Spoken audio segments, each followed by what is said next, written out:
अद्रक पिकासाठी इथं बेड प्रिपरेशन चालू आहे। आपण बघतोय की इथं शेणखत जे पूर्ण शेतामध्ये पसरून घेतलं, त्याच्यानंतर शेतकऱ्यांनी बेड पाडायला घेतले। तर पूर्ण काळीची जमीन आहे। काळीची जमीन असल्यामुळे इथं जे काही बेड आहेत तर हे बेड आपल्याला उंच ठेवावं लागतात। बऱ्याच शेतकऱ्यांचे प्रश्न असतात की मला अद्रक लागवड करायची, पण मी बेड कसे पाडायला पाहिजे। तर शेतकरी मित्रांसाठी एक सल्ला आहे की आपली जशी जमीन आहे, आपल्या मातीचा पोत आहे, जे वातावरण आहे, पडणारा पाऊस आहे, या हिशोबाने आपल्याला बेडचं नियोजन करायचं आहे। कोणीतरी सांगतंय की बेड 1 फुटाचा घ्या किंवा 2 फुटाचा घ्या, म्हणून आपण तसं करायचं नाही आहे। आता आपण जर ही जमीन पाहिली तर पूर्ण काळीची जमीन आहे आणि एकसारखी जमीन आहे। तर या ठिकाणी जे आपल्याला तर साधारण अर्धा फूट बेड घेणं गरजेचं आहे सुरुवातीच्या अवस्थेमध्ये।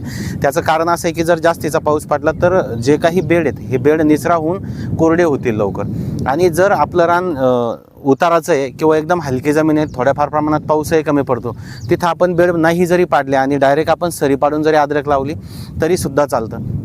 याचं महत्त्वाचं कारण असं आहे की आपण ज्या ठिकाणी आपण अद्रकीचा कंद लावणार आहे, ज्या ठिकाणी बियाणं लावणार आहे, तर बियाण्याच्या खाली तो कंद डेव्हलप होत नाही, तो वरती जिथपर्यंत डेव्हलप होतो जिथपर्यंत माती आहे। तर आपल्याला टप्प्याटप्प्यानं माती त्याच्यावर टाकत राहायची आहे। प्रत्येक महिन्याला माती टाकली गेली पाहिजे।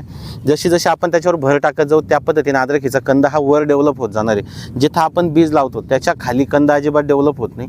त्याच्यामुळं खाली किती बेड आहे किंवा आपण जमिनीवर लावतो याचा विचार न करता वातावरण, जमीन आणि पडणारा पाऊस याचा विचार करून आपल्याला अद्रकीचे बेड तयार करायचे। जर व्हिडिओ आवडला असेल तर लाईक आणि सबस्क्राईब नक्की करायचं आहे आणि आपल्या अद्रक लागवड करणाऱ्या मित्रांना नक्की शेअर। आणि ही माहिती कशी वाटली कमेंट करून नक्की सांगायचं आहे। धन्यवाद।